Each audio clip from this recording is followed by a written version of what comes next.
Hey y'all, back with another video, man. Look,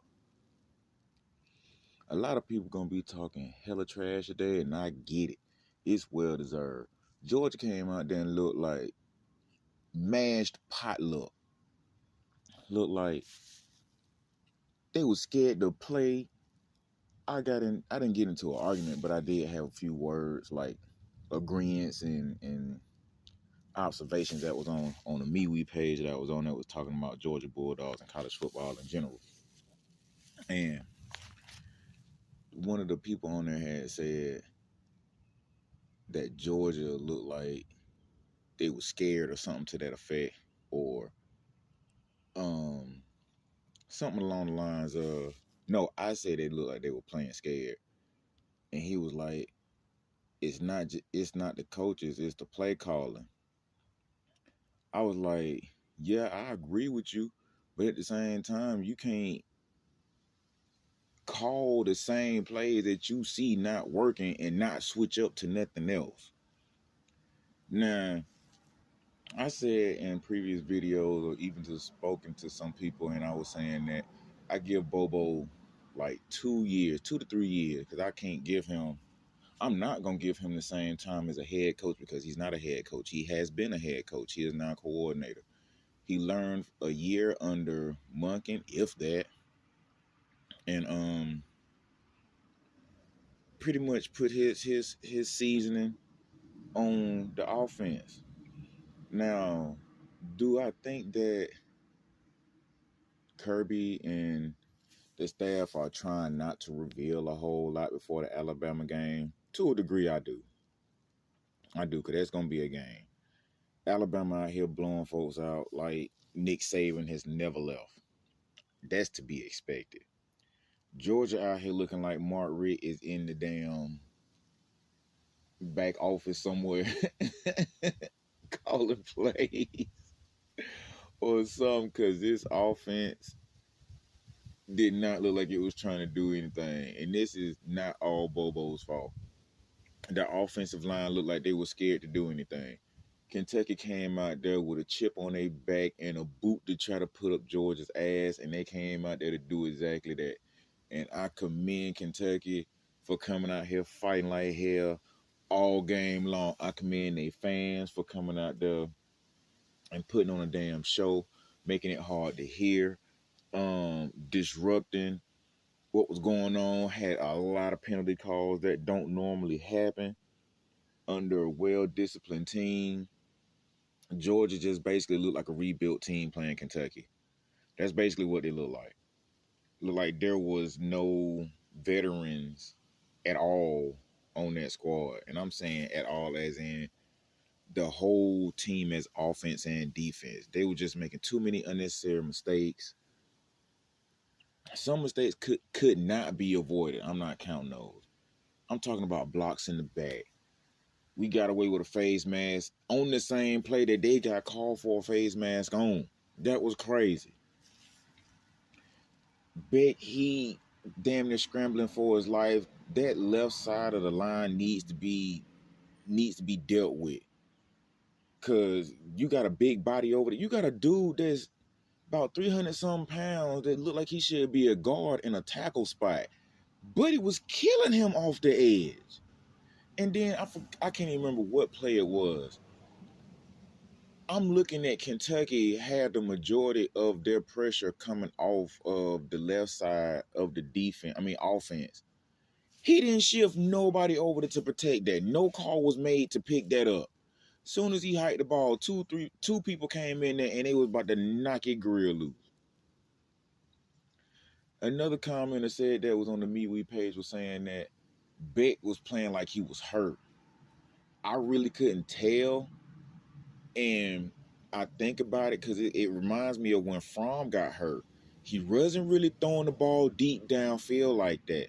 That's why a lot of Fromm passes were curl routes and stuff like that. But in this particular game, almost every pass was a screen pass.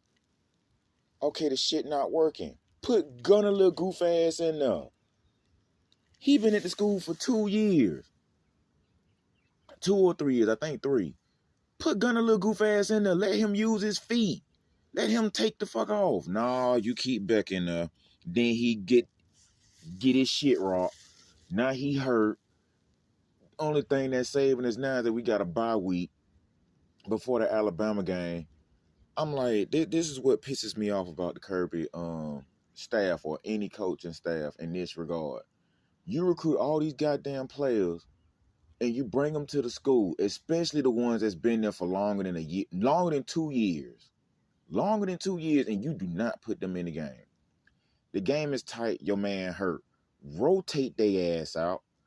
But then me learning from an experienced coach, not on that level, but a coach in general, you don't want to throw off the player that's in that position. You don't want to throw him off with constant rotation. But if it is true that he was already hurt before he came into that game to where he could not make a lot of deep, like downfield passes, like beyond 20, 30 yards, put Gunner little goof ass in there. And you had Jalen Rashada. I don't know if Jalen Rashada, which is from Arizona State, I don't know if he's picked up on the playbook enough to run an offense. Jalen got legs. We needed legs last night. And this is no knock to Carson Beck. Carson Beck is not a scrambler. He got out of there. I give him that. He skedaddled out of there. But we needed yards. Offensive run game was not working. The line was not blocking. And then the other thing about it, you put ETN in to get him going. He was barely getting anything off. Branson Robinson was barely getting anything off. Where the fuck was Nate Frazier at? Somebody explain that to me. Where was Nate? Is Nate hurt? Because I ain't seen nothing about it. Is Nate hurt? Because if Nate hurt, okay, I can understand that. Because I think Roderick Robinson, I know he's hurt. I think he got a season-ending injury, and that happened in fall camp. Okay, but you got ETN, Broderick, Cash Jones. Where was Cash at? There's 3 running backs you still have in rotation, and they were not being used. Am I saying blow Kentucky out? No, you could at least went up 21-12. We was already up 13. Score another touchdown. Go for a 2-point conversion. Or if we could have scored 2 touchdowns off the drive that we had, plus that field goal, is 17-12. Kick a field goal, 20-12. But that was not being done. It was more bullshit-ass dink-dunk screen passes. As far as that go, there was no 5-man wide receiver sets out there. There were no twins to either sides out there. You either had bunch formation left, bunch formation right, 2 high, 1 low, 2 low, 1 high. Didn't hardly see any tight ends get any play. Delp got in and he got flipped and he lost the damn ball, but Georgia ended up recovering it. Like, Georgia just looked like a fucking mess last night. There were no, from what I remember and from what I was seeing, there were no wheel routes being ran for real. At least little short 10, 15-yard wheel routes. If Carson Beck was that fucking hurt, you should have put Gunner or Jalen in. Because Puglisi, I doubt it. And the only reason why I'm saying Gunner and Jalen before Puglisi, because Gunner's been in the system for longer than Jalen, but Jalen has already played at Arizona before Puglisi even came to college. So you got 2 viable backups that I know of, and I just looked at the roster. Georgia has about 6 fucking quarterbacks. 6. So you mean to tell me out of 6, only 1 is good enough to play? And then I know some people might look at this and be like, well, Brock wasn't good enough. Look at what happened to him and him going against South Carolina. Yeah, South Carolina had a fucking run game. They slapped the fuck off on Kentucky. They got up out of there. They skedaddled on up out of there. Georgia couldn't even get that shit going. With at least 3 running backs. At least 3. Frontline looked like wet dog shit. Pass plays, it was okay. Run plays, pure boo-boo. Hot dog and sewer water. Boiling. Frontline make no damn sense. Then the other shit that's really getting on my nerve are these young men that's out here driving these cars way too damn fast.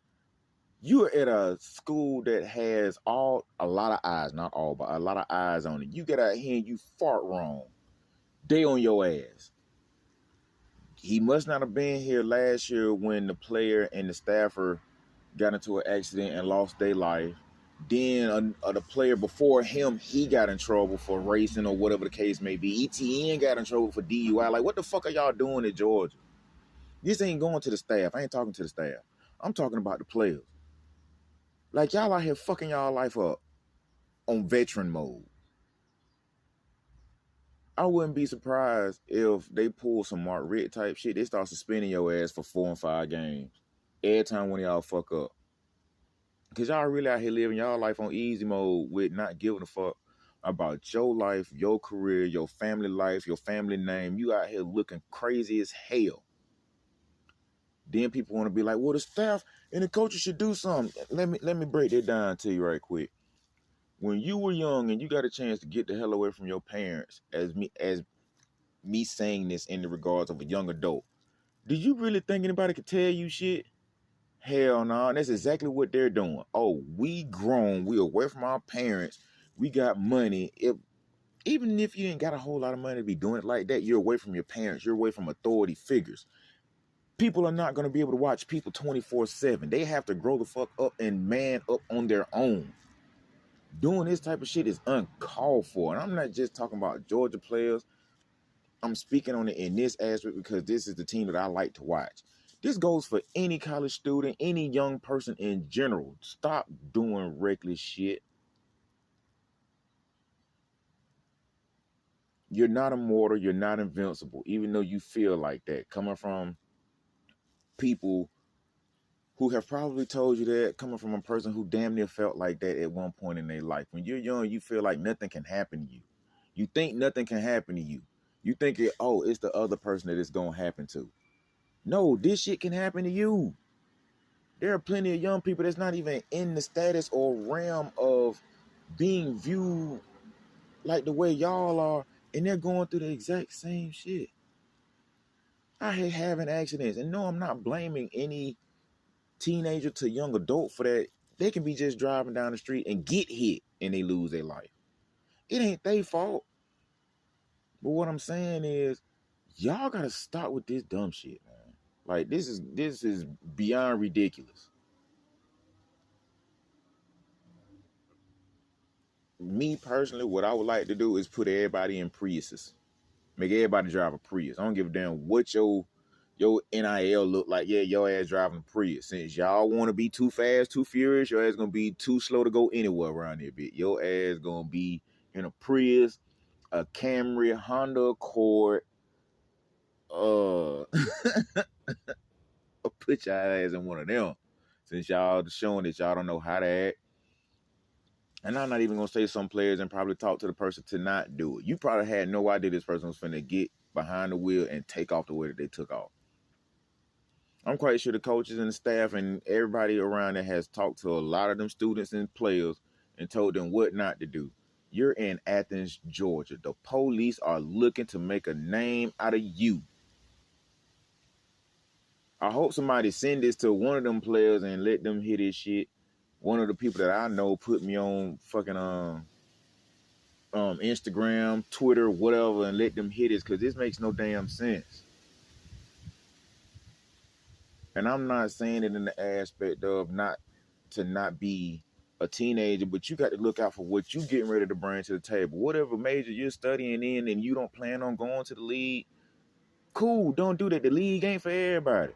But you ain't gonna make it to your career in a damn coffin. Or with a record where it's harder for you to get a job. Or to even start your own business. You hustling backwards on your head. Man, tighten the hell up, man. DSA1, I'm out.